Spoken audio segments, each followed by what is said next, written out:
Proxy Table Gaming, PTG. I'm Hopper G. He's Lucky Sixes. Howdy, folks. Howdy, you alright? Yeah? Is this your burst of energy before the crash? Yeah, that's it. I'm done now. you talk for the rest of the... Well, I probably will, because it's my battle. So, that's true. It's true. You don't really have to talk. You just smile and nod every now and again. Smile and wave, boys. Yeah. Smile and wave. Yeah, because we're ending the Scottish Championships today. The big one. Yes, the final battle of the final round. For me. For you. Yes. Dread Elves, obviously. Dread Elves Project. I wouldn't say Dread Elves Project coming to an end, but I'm probably going to move on to something else after this. So, we'll see how we go. For a little while, anyway. We should say as well, spoiler, we didn't win the whole tournament. Well, the whole tournament? Yeah. No, we didn't appear in our own live stream. No, but if you do want to watch the winner and you for some reason haven't heard by now, then you can head over to our live stream where we covered the final battle, the final battle of the final round of the final. Exactly, and championship. And beware that if you do actually want to go and watch that live stream, there's a chance that I will be spoiling the winner during this battle report. Yeah, so watch this first, and then watch it. And then watch it, knowing that you already know who wins. Yeah, or watch that in its entirety first, and then watch this. That would be fun as well. As long as you watch both. Just watch both. Yeah, you're all good. Doesn't matter. Have them both on at the same time. Yeah.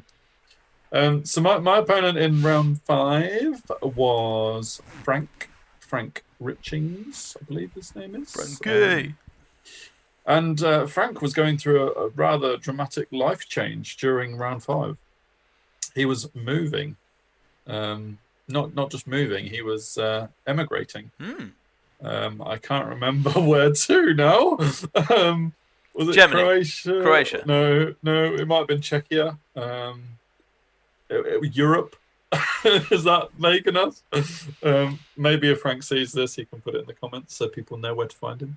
But obviously it is online, it is a UB, so it didn't matter too much. It did mean that we did this battle in two shifts because he had to catch a plane halfway through. Well, he didn't play it while he was on the plane? No. Apparently you're supposed to turn it onto airplane mode and that knocks out UB. No dedication. Exactly. It's a bit rubbish, isn't it? Yeah. But he plays Dwarven holds. So, yeah. Interesting.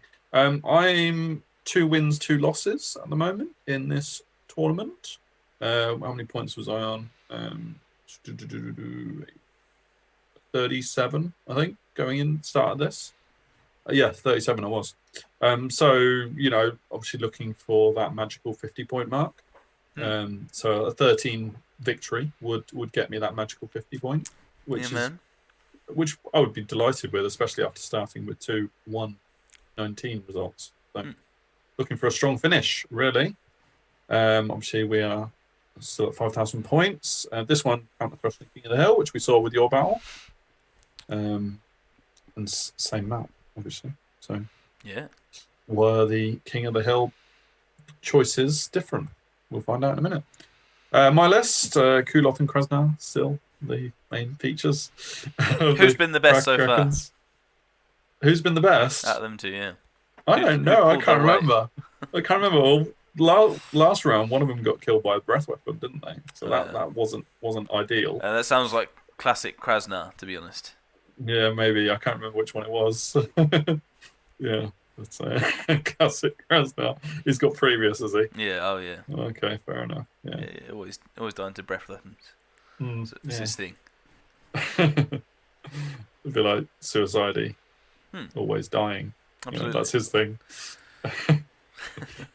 Frank's Dwarven holds list is an interesting one. It caused a bit of a stir amongst the 9th Age community when this list was submitted. Heck of a lot of characters in there. He, from recollection, he played something similar. In the Masters Open, so the side of it. Yeah, I don't think it's new for him to do something like this. I think it is a different setup, but he had something like in that one he had something like 13 Thanes. Sure. So Yeah. if anything, this was a bit tame for him. This is But tame, is it? it's Oh, okay. strange. Okay. It looks very, very good though. Very interesting. Very unique. Yeah. I mean, it revolves not only around the fact that he's got so many characters, but basically that unit of 10 clan warriors with the runic standard of swiftness, that gives them Vanguard. So that unit, along with anything that joins them, has Vanguard. And Hashtag spoiler loophole. alert, all the characters are going in that unit. So the entirety of those characters are moving 12 inches forward at the start of the battle. Be like a firework, moves up and then. Yeah, something like that. Also, the 25 Seekers have got Vanguard as well. So this list can be in your face pretty quickly. And then there's the added issue for Dread Elves, at least. 30 Forge Wardens. That kind of hurts. Always hitting on 2s at Strength 3. Yeah, that's not ideal. Strength 3 AP 0, right? So it's like the elf killer. We don't really have armor, so yeah. That's what I mean. Exactly. Yeah. So yeah, all elves out there probably wouldn't like it, but my Dread Elves not overly keen on it either. But yeah, we're gonna have to see how it goes really, because you can't necessarily prepare for that kind of thing coming at you overly well, because you need to see where things are before you can really do much about it. So shall we see where things are? Shall we? Shall we? Here we go. So I this time this is after scout units have been deployed. I know the last battle I changed where my scouts were. But yeah, the Black Cloaks are basically deciding to focus on the Seekers. Because they got no armor, bitches. Yeah, you got the 6 of Aegis, but yeah, nothing really. I need to kill those Seekers before they get to combat, because even my militants, who will rip them a new one, they die back in return because of the "you coming with me" rule, or whatever it is. You know, the Seekers get to attack anyway. So it's no point in my militants killing them first. My militants just die afterwards anyway, and I can't afford to lose an entire unit to the Seekers killing them on the way through. Because that's what Seekers are designed for, whereas my militants need to actually survive to reassess the line. His character block is on the right flank. Look at that. You can pretty much see. They can't see. Oh, yeah, they move can that. now. There they are. Right next to the Kingsguard, I think it is. Is it Kingsguard or Deepwatch? Can't remember. Yeah, that big unit next to the Kingsguard is right next to them. So that's a pretty bricky flank they've got going. I got first turn and I dropped for it. So he had ample opportunity to counter deploy. But yeah, so I need to think about that really. I've kind of like done a bit of an arc with mine to cover it, but I know that he's obviously going to Vanguard, so to see what he does. So I've got my militant unit with no characters on the left-hand side, then my militant unit, then my Judicators with my Warlock Outcast. Got the BSB, Divination Magic in the middle militant unit. I can't remember whether it's Kuloth or Krasnar at this point. In the middle, Divine Altar behind the Harpies. He's put an earring on one of them. I do. I need to differentiate them in UB as well. Yeah. This one has yellow socks. I don't. Well, it is the bottom of his foot that's the difference. Yeah, I don't have a Kraken model in tabletop, which we're teasingly close to now. So I don't own any Dread Elves in tabletop. So yeah. He has got his 2 Forge Warden units at the top on the left. He's got the big unit of Greybeards in the ruins, and they've got the standard of mining or whatever, so they don't take dangerous terrain from ruins, which is pretty nice. In fact, I think that standard allows him to choose a terrain piece, and no one takes dangerous terrain in his army. So actually, not only is that unit not taking ruins, dangerous terrain, but no one who goes in it from his army is taking dangerous terrain. Which is awesome, really. It's a bit like your torch thing, isn't it, for the warriors? Yeah, kind of. Yeah. Kind of, but very different. Well, no, yeah, it changed. So the torch changes. Wasteland Torch from warriors changes. I want to say a forest into ruins. Or a house? I'm not sure. No, it won't change impassable. Maybe it's just forest, or a field. I think actually into a ruins, and Sure. then I also have flaming attacks in the first round. Yeah. So and then I've got forest, a ruin strider. So yeah. Similar kind of Similar. jobby. Yeah. 2 small units of greybeards with throwing weapons. Sort of stood back a bit, really. I was intrigued by that. I guess that's sort of counter whatever I send forward. And then I've already mentioned on the right flank, he's got his Kingsguard and his character block. My scouting black cloaks are there just to shoot the seekers. I kind of expected that by putting my black cloaks there, it was making it very obvious what they were going to do. And Frank saw exactly what I was planning to do. And so, Vanguard, not quite Vanguard forward with the Seekers. The Seekers have gone, we don't fancy that. Only 12-inch range on the black cloaks. So have they moved back 12 inches? Yeah. Well, 6 inches. Yeah. Because they still have to follow. I was going to say, so they've moved back 6 inches of it. Okay, fair enough. Yeah, I think so. I mean, it doesn't look like 12, does it? No, fair enough. It's quite far, actually. Yeah. But because I was going to say, do they make them like troops? No, they're not like troops, no. Yeah, so Seekers have gone all the way back to avoid the Black Cloak shooting, which Happy days. A bit annoying for me in terms of killing him, but it's great for me in terms of that stops a threat coming at me. Yeah, man.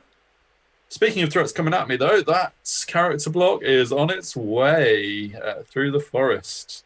I should mention that King of the Hill wise, he is trying to get on the hill in the middle, hence the red cross. I am trying to get on the obstacle, which is the yellow stars.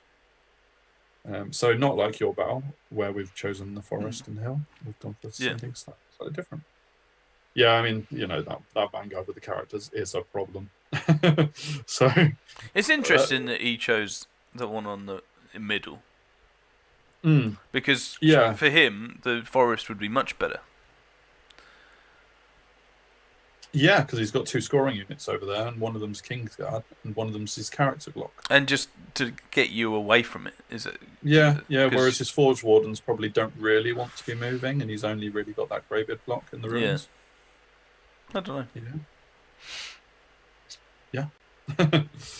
I get Krasnar in the flank of the character block in my first turn, so now we know which one Krasnar is. That's good. I mean, I was delighted that I could get a Kraken in the flank of that character block. Obviously, whether I want Krasnar to go in there against lots of characters. Yeah, multiple is D3. Yeah, exactly. It's a good little target for him, especially at AP4. Because, I mean, a lot of those characters are at least armor 3 up, if not better. He has got a Hold Stone in there as well, so attacking to the flank and all that sort of thing, it's pretty nasty. But yeah, just being able to get a big Gribbly in the flank is nice. I moved the Harpies away to hopefully use them as chaff later. And I just sort of quite defensive in terms of what I'm doing on the left-hand side. Those Forge Wardens are dangerous. I can't afford to lose my infantry. If obviously if I had the movement, I might have just abandoned that side of the hill. But I was kind of a bit traffic jammed at the moment, and I wanted to deal with that character block before I even thought about the rest of his army. If I move forward and don't deal with the character block, then I'm in a bit of trouble, really. Yeah. So there's that. Magic wires, there wasn't a lot of point in getting any augments off on my units. He dispelled fire and ice, I think, ice and fire, whatever it's called. And so I only managed to get Quicksilver Lash on the Kingsguard, killed a couple, maybe one. It's not a great spell for an infantry block, but chipping away at them. So there's that. In his turn 1, I was quite surprised that he did this, actually. Only his 10 characters came running forward. Yeah. He dropped off the clan warriors now that they'd activated their Vanguard banner. Felt that he didn't need them anymore. Which I was pretty happy with, if I'm honest. It's even more interesting in that they don't have a musician, so they're just a bit stranded. Especially at movement 3. Exactly, yeah.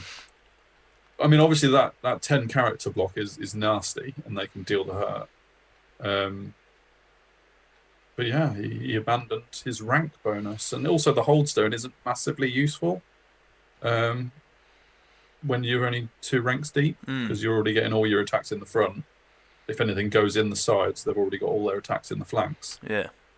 So the holdstone isn't as effective when you're a small unit like that. But I guess, he's very much in my face, and I've got to deal with it now. I suppose it's combat res as well, isn't it? The clan warriors. Yeah. But there's combat res for him as well. His rank bonus. He's adding rank bonus and more steadfast. But it's only one though, isn't it? Because you're gonna kill if he comes in. Oh yeah, you're gonna kill at least one, and then I'm presuming they're a lot easier to kill. The Thanes are res 5 with armor. And at least 3 up armor. Yeah, res 4. So res 4 with 5 up or 4 up with shields. Yeah, and then obviously the you'd probably wipe out the clan warriors, so it'd be 10 combat res. I guess so, if I was targeting them, yeah. But I mean, the idea of militants is they need to kill whatever's going to kill them back. So chances are I'd try and kill some characters. But yeah, either way, it doesn't matter. The character's on their own now. But yeah, there's that. I think Krasnar probably can't see them. They've moved so far. Okay. So his flank charge isn't an option now anyway. In terms of his other movement, Seeker's very much staying behind, which, yeah, I'm delighted with. Yeah, man. So that's cool. And he didn't really move much else either. I don't think the Forge Wardens moved forward. I don't think they were in range. I think they're 18-inch range, so they're not able to shoot. But he didn't move forward either. So he's very much just zoning that. I think even if he moved forward, he wasn't in range. Sure. So I'd made sure I was 21 inches away. So he gets a -1 to wound on his character block. You can't stop everything, dwarf magic, So magic. It was actually not too bad, only having one -1 to wound spell on him. Yeah. And so, my turn too. Now, my militant block with the Divine Altar, charge! Crazy! Now, I had Kev Stonebanks, who is an important person for some discussion we may have mentioned earlier. But I won't spoil it. He's in the completely. Final. He's in the final. He's in the final. He messaged me afterwards and said, "Wow, that charge was ballsy. Charging your militants and your Divine Altar and into the characters." He obviously was asking and talking to me about that after he knew the result, and obviously we'll get to that. To which, unfortunately, I replied, actually, it wasn't really all that ballsy, that charge, because what I'd actually done is I'd managed to, at the time, my militant unit was outside of BSB range, and I failed my frenzy check. So I didn't actually have a choice about that charge. I was going in. The girls wanted it, basically. Hands of the gods. Yeah, exactly. They wanted that charge. So yeah, my militants are going in to fight the characters. I move Krasnar so he can now see, depending on how long that combat lasts. Didn't want to charge him into the core dwarf warriors yet, because he's got the Kingsguard right behind them. So it would be death for Krasnar, even if he took out that smaller unit first. I moved my Black Cloaks up. They're now targeting other units. So I've got 2 facing the Greybeard unit, small unit on the edge of the ruins. 1 facing the flank of the Kingsguard, just to start chipping away at them. Because there isn't really a lot of threats other than this right flank. So I can very much zone a bit. I did move my militant unit on the left forward. I sprinted them forwards to try and threaten the Forge Wardens. I kind of mathematically knew it was a bit of a kamikaze mission, but also I kind of wanted to see whether there was any chance I could get there. And also there was the thing that if my militants didn't fare well against the characters, I was in trouble anyway. So I kind of wanted to see if I could get the militants to his Forge Wardens. So it's 30 shots, hitting on 2s, so 24 go in 4s. There's only 12. AP 0 down to 8. 8 a turn? Yeah, 8 a turn. Remember that. I've got 20 in the unit. Cool. Maths. Yeah. But magic comes along, and I had 9 dice to use. And I had a good one. Buff. Yeah. So what buff, yeah. What it was absolutely awesome. What I did was a 4-diced Glory of Gold with the attribute on my unit, so I got the rerolls to wound, and Frank let that go. I had 5 dice against his 5 dice, and a forced through perception of strength. I managed to outdice him in the 5. So that makes 5. you strength 5? That makes me. Or do you get +1 strength for every spell that's on you? Every spell, yes. So you put strength 6. So, yeah, I'm strength 6. So effectively, you got in that magic phase +3 strength, +3 AP. No. Is it just plus strength? No, just +1 AP. And then, but then I've got a rending Glory of Gold as well. Yeah. Yes, so it would be +2 AP. 3 AP if you include the rending banner. So +3 strength, +3 AP, and rerolls to wound. And rerolls to wound. On top of the fact I'm already getting +1 to hit. It's not a bad magic phase. So you're now wounding on 3s instead of 6s. Yeah.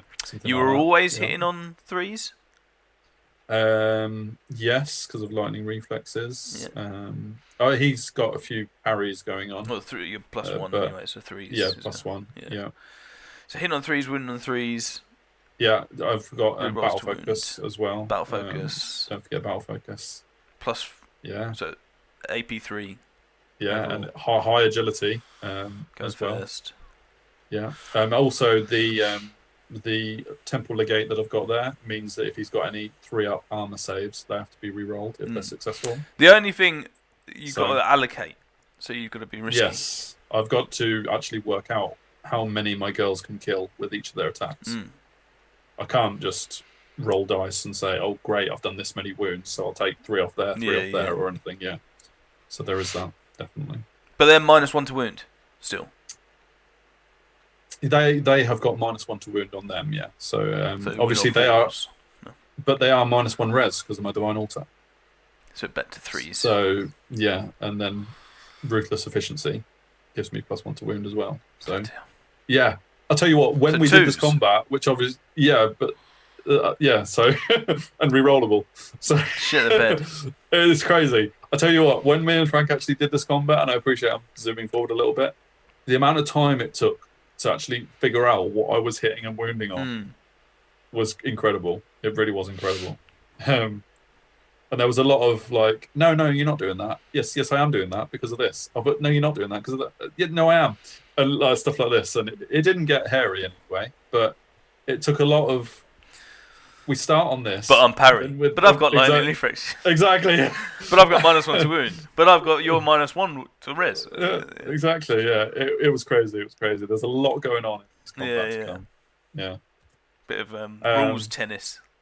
Absolutely. The 2 black cloaks kill 9 of the greybeards in the... Holy mama!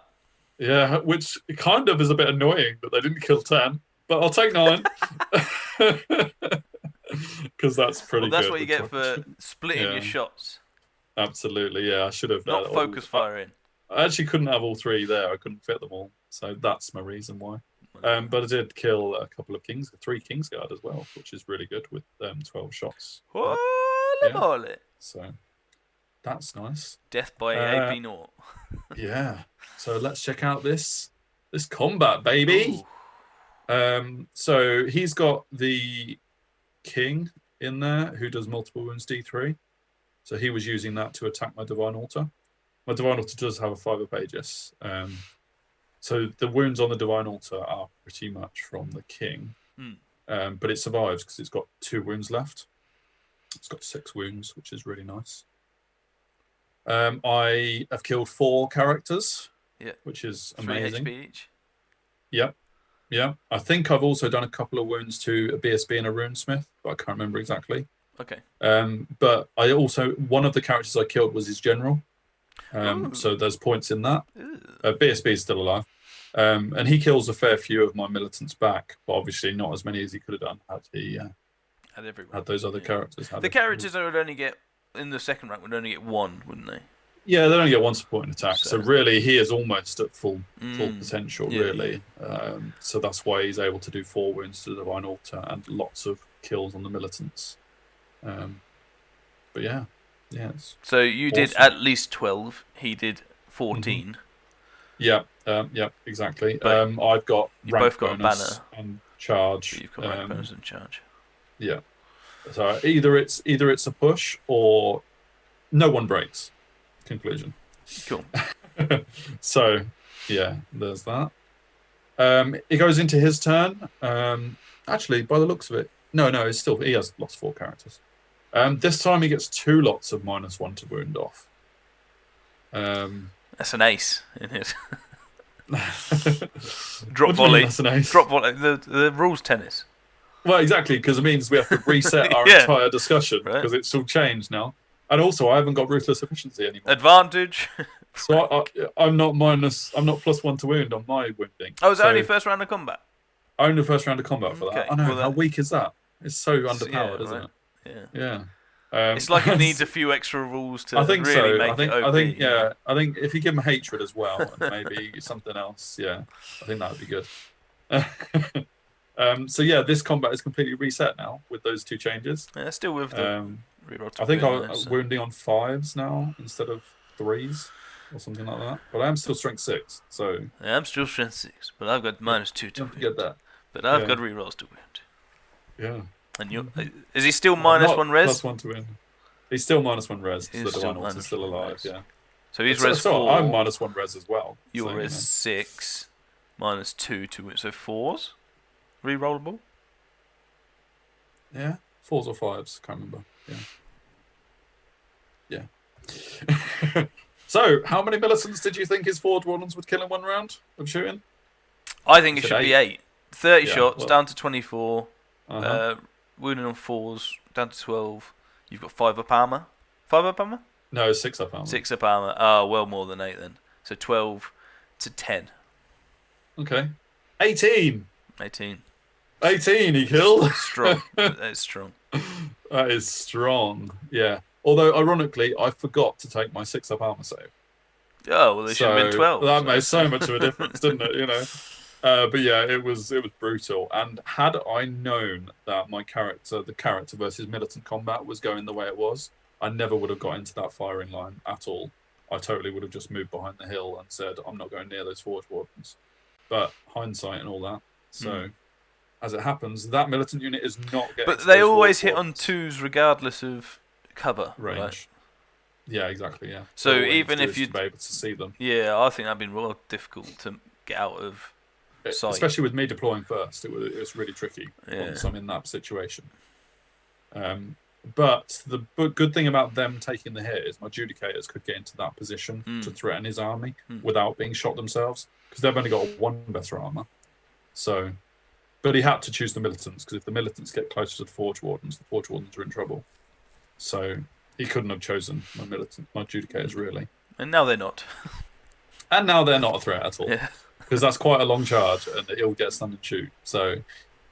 Do they always hit And on 2s on stand and shoot? Absolutely. Oh, wow. Yeah, I mean, really dwarfs don't care about stand and shoot anyway because of their dwarf rule. Oh, So, okay. Yeah, sure. Yeah, is it sturdy or something like that? Yeah, so I've basically just fed him a militant unit there. So round 2 of the combat. Boom, baby. Boom, shakalaka. I kill another 3 characters, including his BSB, which is big. And so basically, what he's got left in his unit is the king, who I haven't touched at all. Yeah. He's got 1 Thane, who is not a general or a BSB, and that Thane is on 2 wounds, so he's got 1 wound left. And he's got a runic smith, who has also taken 2 wounds. So there is not a lot of health in that unit of 3 characters that's left. He does kill the Divine Altar, does enough to kill it. So I've lost the Divine Altar, obviously. To be expected, really, with the king attacking. And I've lost a few more militants, but obviously I was attacking first, so he didn't have a lot of attacks against them. And I pursue. He runs really far, like a 666, I think it was, or something like that, and he gets away. But I obviously move fairly far as well. And it is my turn next. And I'm facing down his Kingsguard and his Clan Warrior unit now. So that failed frenzy, although it wasn't my choice, I think it's worked out all right. Smashed it up, So baby. I've killed 7 of the 10 characters, and 2 of those characters are on 1 wound left. Yeah.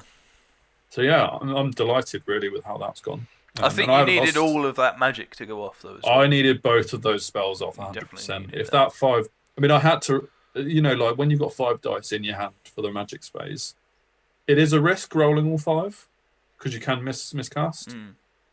But I felt it was a gamble I had to take. It's definitely worth it as well. It would be worth. Yeah, I mean, I think Frank rolled really poorly for his dispel. It wasn't even close.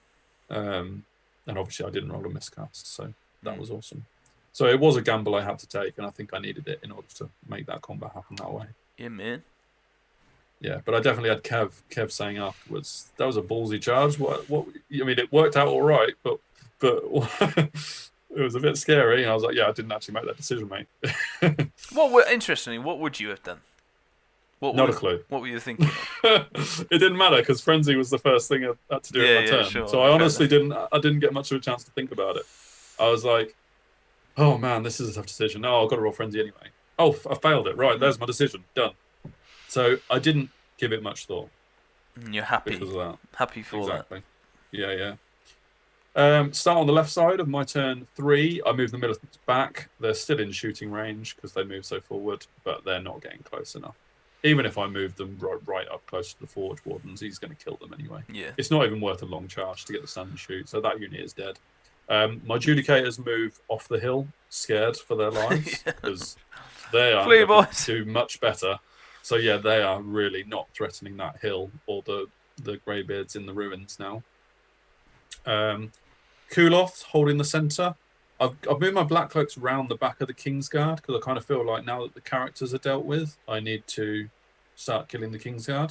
But in regards to the character unit, Frank agreed at the end that he made a mistake because I declared a charge with my militants on the clan warriors, the unit of 10 that you can see. If Frank had held that charge, then I'd have had to have gone into the clan warriors, fought them, and overran into the Kingsguard. But Frank decided to flee with his clan warriors, I guess thinking that my militants would die to the Kingsguard. Yeah. But this turn happened after Frank had gotten a plane to Europe. So I had a bit of time to have a look at the battlefield while he was traveling, which sounds a bit harsh, but it was like 3 days in between the start of the battle and the end. And I'd been able to work out that my militants could redirect their charge into the characters. Just enough space. Just enough space to wheel around the Kingsguard. So when he declared a flee with his clan warriors, I was like, ooh! Happy days. And happy days, yeah, exactly. And I passed my redirect because I've managed to put my BSB nearby now, which was awesome. Did you need the reroll? I don't think I did, no. Okay. But I'd put her there to make sure of it. Yeah. And yeah, so when I'd redirected and declared to charge on the characters fled off the board. And yeah, all those points were mine, baby. Points, baby. And that's a lot of points. Yeah. So, not to mention General BSB and all his magic is gone. Incredible. Obviously, it means the militants don't get into anyone. I didn't catch the clan warriors. Well, I suppose, yeah, I didn't move very far at all in my actual charge, but that didn't really matter. Yeah. And it does mean the Kingsguard are now potentially going to countercharge me. Good for me is that they're still in the front of the militants rather than in the flank. Yeah. Because if they were in the flank, they could have potentially charged Krasnar afterwards and got him. But as it happens, they're not actually getting that many into the militants. So sure, yeah. Yeah, I think everything else has already been chatted about. Magic, man, I get both of them off again. Woo, baby. I was rolling hot with my magic. I think I did another 4 dice, 5 dice cast because I literally wanted to kill as many Kingsguard as I could. I didn't realistically expect to win against the Kingsguard with so little militants left and no Divine Altar. But if I can kill a few Kingsguard, that's amazing. Yeah, and Frank was always losing out on 5 versus 5. So he was unlucky in that regard. Because, I mean, both of these spells are only the Perception of Strength that I got +1 to cast on. Although the Outcast ability makes it -2 to the spell. So Sure. it is actually hard to dispel the perception of strength. But he was letting the glory of gold go because that is the least effective of the two. Perception of strength is lethal. +1 strength, +1 AP, plus another strength from the blades of Durag. I think the reroll's better. You think the rerolls? Yeah. Yeah. Yeah. Potentially. Rerolls and +1 AP because I've used my rending banner at this point, so I don't have a rending banner. So I'm a big fan of rerolls. You don't get them a lot in the game, and I think there's a reason for it. Yeah, could be. But they are, together they're mental. So both good spells. Yeah. I unload all my Black Cloak shooting on the Kingsguard, kill 5. Is that? Which is decent. Really good. Yeah, I mean 1 unit killed 3 in turn 1. Yeah. But all of them together only killing 5 is, it could be worse. So. 3 up armor, aren't they? Yeah, I'm AP1. Yeah. So, what are you MP1? Are you AP1? Yeah. What you got? What they got? Strength 3 AP1, quick to fire. Mate, Sylvan Elves would be so annoyed. They probably are. But no one plays Sylvan Elves anymore, AP1 so it's fine. in all the time? Yeah. Yeah, so not even in short range? No. Oh, mate. That's fantastic. Hey, look, I started the Dread Elf project without any Black Cloaks. You did. Just to see, right? Now, Black Cloaks are in every time. Like a fool. Yeah, exactly. So, into his turn 3, he rallies the Clan Warrior Rune on the right-hand side. He declares a charge with the Kingsguard. Can't get them all in because of the angle, but it's easily going to be enough to kill those militants. He moves that single Greybeard up towards the hill. I don't think there's really a purpose for him. He couldn't get into chaffing range, and there was nothing really to chaff. Moves some Forge Wardens around and kind of he moves the Seekers so that they're thinking about getting back into the game. But wasted, man. Imagine crucially, them as well. Yeah, it's 3 turns gone, and the Seekers are still on their back line. So my Black Cloaks have just had a field day, killing everything else, which is great for me. Man. He needed to have just vanguarded them up, didn't he? I think so. I think he needed to get in my face and just 2 threats shooting and literally, yeah. I think so, but at the same time, if 36 Black Cloak shots, maybe he could have lost half his Seekers. So hard to tell. The Kingsguard do absolutely awesomely against the militants. I don't kill many of them because of their armor, even re-rolling their armor. Well, I think actually no, they did have to re-roll their armor because of the legate. But unfortunately for Frank, he didn't manage to overrun out of line of sight of that militant unit. Yeah. So all very well that the Kingsguard has killed that militant unit, but they're going to die now. Did they kill them outright, or did they have to overrun to get them? I think they had to catch them. Yeah. Because I would have stayed. Just let them go. Yeah. No, I suppose it's points though, isn't it? That's the thing you want to. So I get overrunning after him. It's my general in that unit as well, so killing the general. Turn 4 for me, I'm very much hiding behind the hill with Judicators because he only needs line of sight in order to be able to hit them on 2s. So I'm staying. I am kind of aware of that hill being what he wants to get onto. I move a Black Cloak unit to kill that Greybeard, so the Greybeard can't get the hill on his own, single one. Yep. So that's points killing them off, which is great. I move another unit of Black Cloaks to shoot the other Greybeard unit, the bigger one, the 10-man unit, and the third Black Cloak unit moves around the impassable terrain to go around the back for a bit more space, really.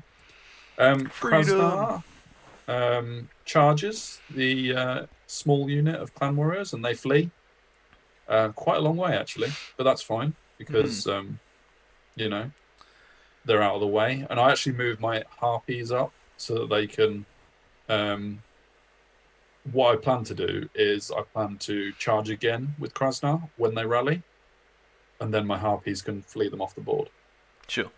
That's the plan with them, because I didn't need the Harpies chapping anywhere else at this stage. No, and the Harpies can move like 9 inches, they can charge 21 inches. So that was the plan with them. And obviously I've charged the flank of the Kingsguard with my militants, and they're going to do rather well, I hope. So this is bottom of 4? This is top of 4, my turn 4. Oh, okay. I went first. Yeah, sure. So I get perception of strength off on the militants. I have now lost my alchemy wizard, so there's no glory of gold anymore. Doesn't matter, So does it? no, exactly. And I have got a rending banner on that unit anyway. An so altered sight.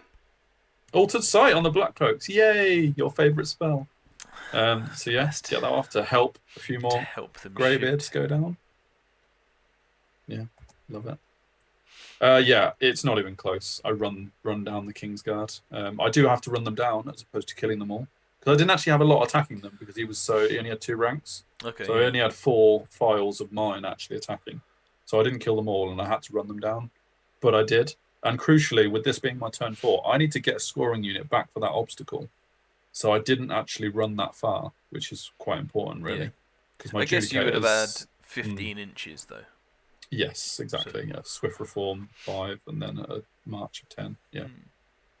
But I am in range of that obstacle, crucially. Good. His movement in his turn 4, he totally moves his Seekers into the game now. They're not messing around. Yeah. That's the thing. That, imagine if they were like going against Adjudicators early doors. Oh, terrible! Absolutely. You'll notice that my unit with Altered Sight only killed 3 Greybeards. So what were they doing? Hitting on 2s, wounding on 5s, I guess. Yeah. But still, yeah. Poor show from that middle unit. Yeah, the Seekers are in. The Forge Wardens start marching round the flank because that's a bit scary. Once the hill is not blocking line of sight, they can open up.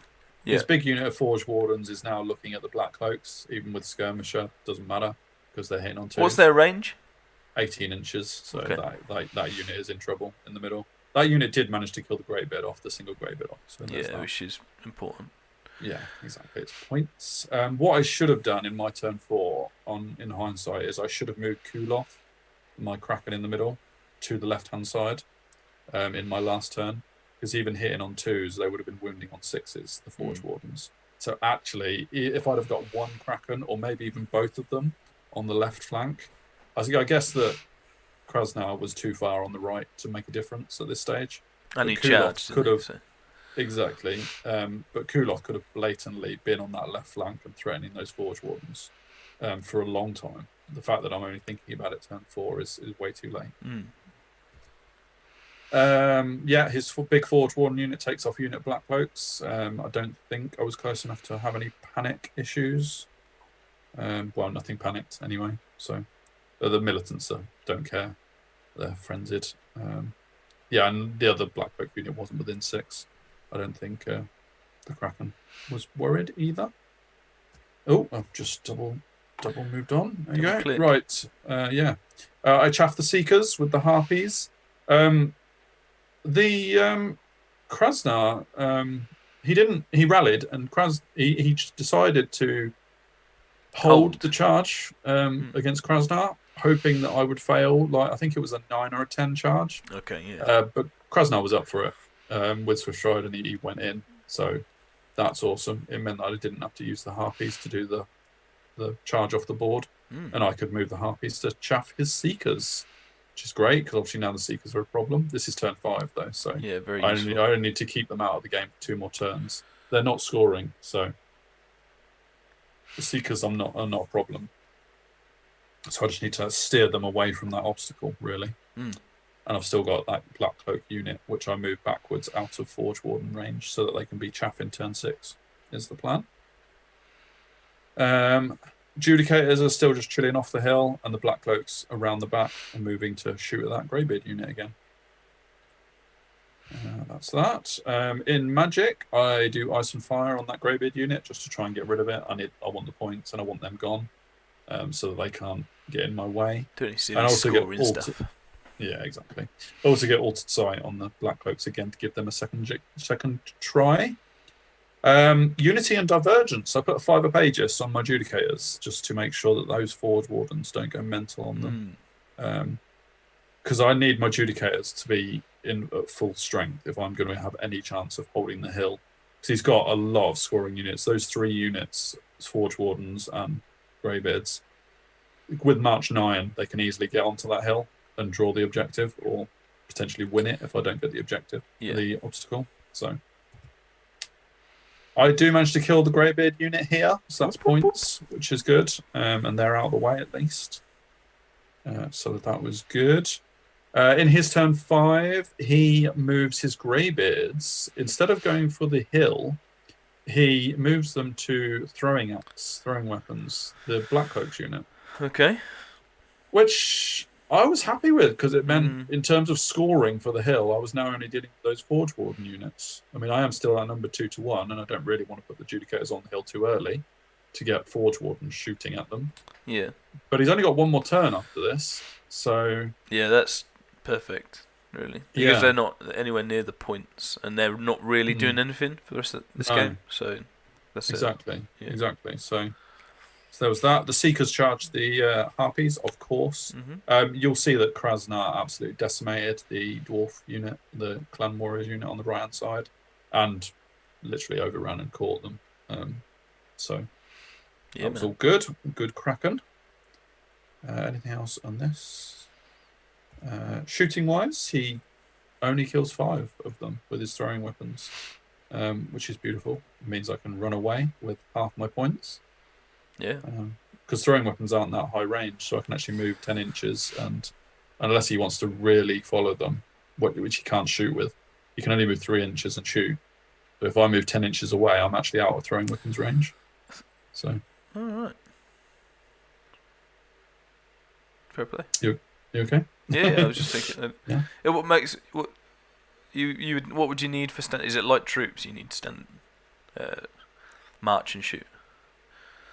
Yes. Yeah. Or skirmisher, I guess. Yeah. Right. Cool. But yeah, that Greybeards unit hasn't got it, whatever it is. Yeah. Sweet.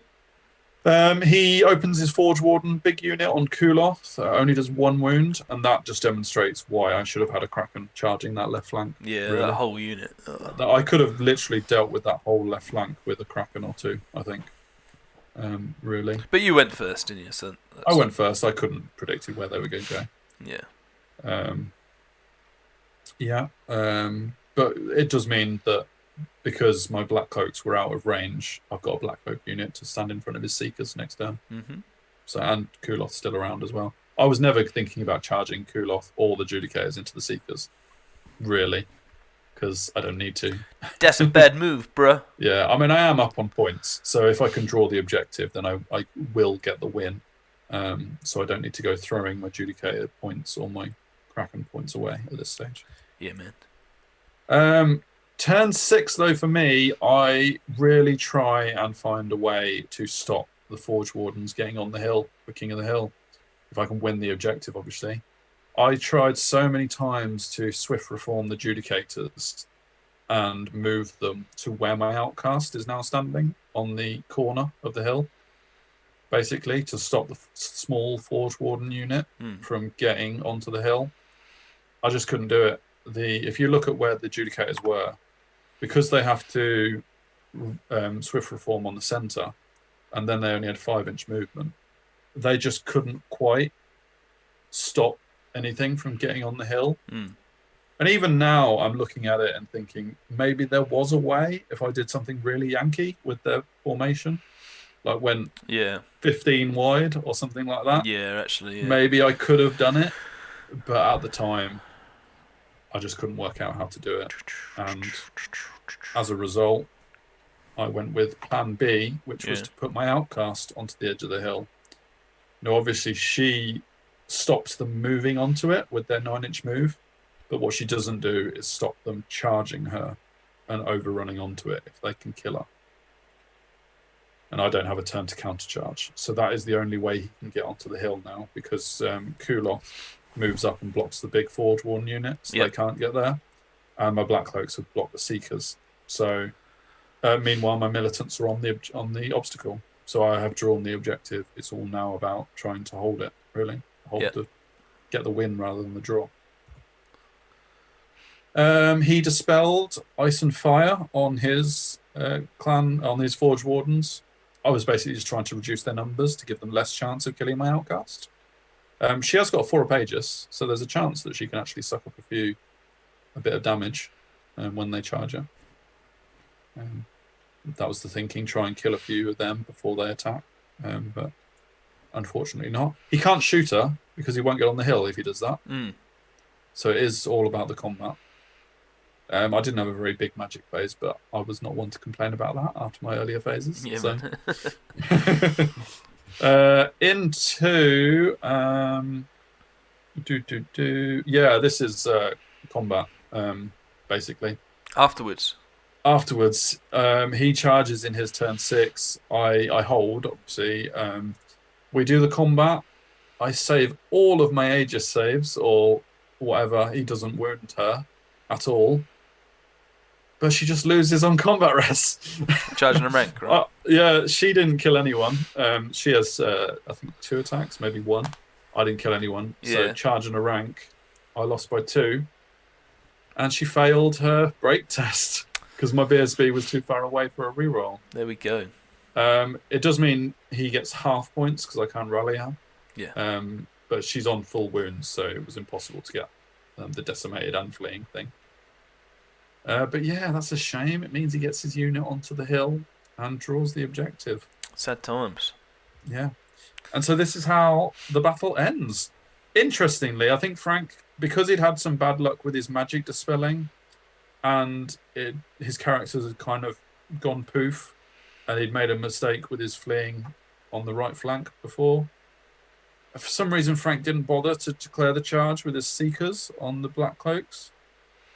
Which doesn't really make a lot of sense because they were 200 points he could have got, and he didn't charge them, so they survived. Weirdly, he put all his throwing weapons and his Forge Wardens shooting into Kuloth. Did 3 more wounds to Kuloth, which again shows you the resilience of a Kraken. Going against Strength 3 shooting, you can take that all day.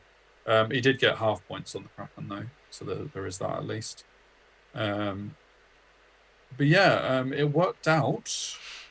Dun dun dun. Drawn objective. What do you reckon? Well, it says the worst is 17-3. He got a unit of militants, your general. 2 units of militants. 2 units of militants. So I can't actually remember. So I'm going to say 14-6. Okay, cool. Well, I was aiming for 13. I got 13. Oh right, yes. Very nice. But what's interesting, and the reason why I kind of mention it, and I'm not making Frank's day any better, I appreciate that, is if he'd have charged the Black Cloaks and killed them, which he would have done, it would have been a 12-8. 12. There we go. There you go, kids. Yeah. Every charge matters. Absolutely, yeah. But Black Cloaks' lives matter instead. Indeed. They survived. And it means I get the magical 13 points to put me on 50 for the tournament. Well, there we go. And 3 wins. And 3 wins out of 5 after losing my first 2. Yeah. 19. A very strong finish for the Dread Elves. So yeah, I was delighted with how that went. Really, I had a decent share of luck in getting those spells off when I needed them. But again, with this battle, I felt like I was in control of my own actions and really moving my units around. I really shouldn't have fed him a militant unit with the Forge Wardens for the Forge Wardens. That was a big waste of time. I could have just literally gone behind the hill. How much were they worth? It's probably about 300 points. I can't remember. So yeah, I kind of fed him a few points. I mean, even if you charge up again, right? So you probably don't charge the next turn. Even if I did the same with my Judicators, even if he gets 8 and 8, it's still 16. Yeah, I mean, I'm not panicking because of frenzy. There's that at least. But yeah, but you don't killing 18 in one go. But even if he gets 10, and so you should get 10, right? By the averages. Yeah. So it should half you in one, and then because you're not charging, or even if you do, it's still another 10. Yeah. So in 2 turns of shooting with 30, anyway, you'd just die on averages. Yeah. So. Yeah. I suppose the thing was they could have covered Judicators coming forward and charging them later on. I reckon. Yeah, exactly. I reckon if I'd have had a Kraken over there, I could have done a bit better. But it was too late for that. So. And the Kraken did his job. He stopped other things going on. Yeah, it might have been more important actually. Yeah, I was happy enough. So, yeah. what I was. I've got things written in my notes here, and I'm not really sure why. So you were aiming for at the start of the tournament. Yeah, I was aiming for 50 points, which I got, which is great considering the Dread Elf project is relatively new for me. I've not been Dread Elf before, and yeah, I guess really after losing the first 2 battles, it was awesome to win the last 3. Yeah. Especially one being against Joe in Makar, who I'd lost heavily to in practice. Yeah. So that was really cool. Nice to meet and play Paul McNeil and Frank Richings, 2 people I've not really spoken to before. Everyone in the tournament was awesome, as they always tend to be. This is where I finished, which is kind of cool, on 50 points. 34th out of 70, so almost exactly halfway, which you'd expect with 50 points. So it shows how that works, which is cool. Yeah, really happy with that finishing, really. And encouraged by the Dread Elves. Really enjoy playing them, which is the main thing. So I have actually got a screenshot of where you finished. I don't know if you want to see it. Scrolled quite far down, right? you were 48th, which is respectable. Is it 44 points? Oh wow! I think it's respectable. So what's that? Is that 14 points list. difference? Is it 14 places difference for 6 points? Yeah, for 6 points. Yeah. So, yeah, I mean, I'm not quite viewable at the top of that. Yeah, 36. No, at the top, I think that shows you how much a naught does to you. Oh, massively. Well. Yeah. So, to be fair. Yeah, especially in the middle of the tournament, because you really everyone else just jumps over you, don't they? Yeah. Yeah, but I was really happy with my Dread Elves list by the end of it. Kind of a contrast to how you are with your Beast Herds list, really. You're kind of feeling like I just need a mix up. We need a mix up, yeah. Yeah. Whereas I'm just honing my Dread Elves now. The Dread Elves got a change of book, massive one during this tournament. So a lot of things have to change. I'm no longer able to take a BSB and the Temple Legate upgrades. Yeah.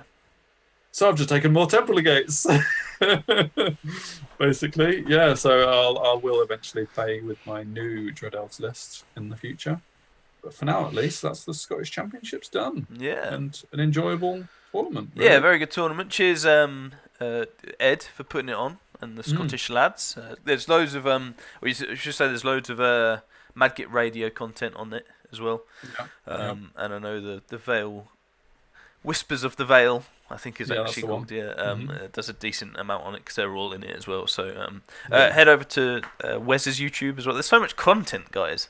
I know, it's great, isn't it? Yeah, it's really great. So we can point you in all the different directions. But yeah, so YouTube, what was it, Cavalier's Tale, and stuff as well. So and now, of course, you can watch the live stream final if you missed it, because we haven't spoiled who won. We haven't.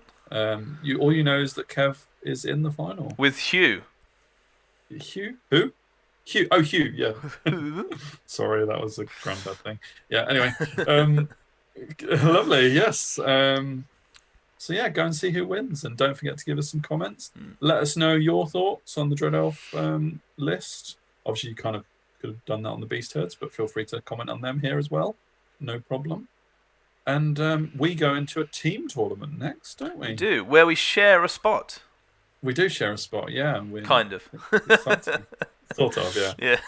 Yeah, with Paul and Tony from Fantasy Wargaming Podcast. There you go, Yes. I'll say it for you. Thank God. And Josh Burns joined us actually. Yeah, team, recruited a big gun.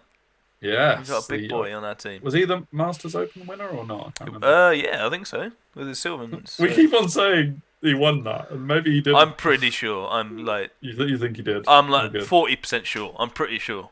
40%. That's pretty sure that is. Yeah. Sweet. All right. Well, we better leave it there because I do tend to waffle on my reports anyway. So, yeah, good stuff. Tournament finished. Give us some comments. See what you say. Don't forget to subscribe if you haven't done already. Why haven't you done already? Yeah. And in terms of real life, fingers crossed, we are very close to getting some real life with models and stuff in here as well. Yeah. And what I'll probably do as well, because we've been here a while now.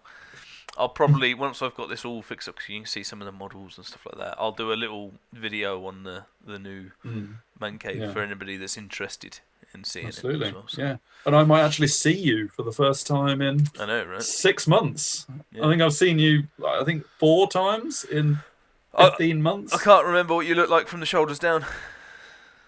Well, naked mostly. Oh no, that's why. Yeah, that's what I'm used to. This is. Yeah, exactly. Yeah. I've seen your naked torso for a long time. Absolutely, yes. It's a sight to behold. Anyway, so I have to buy some Dread Elf models, won't I? Because I can't play them on the tabletop. Yeah. Nah, Dread Elves don't wear clothes. They don't. They certainly don't. My Dread Elves won't. Anyway, so yeah, we'll see you for the next one in the team event coming up very soon. Hope you enjoyed it. Cheerio, folks. See you later.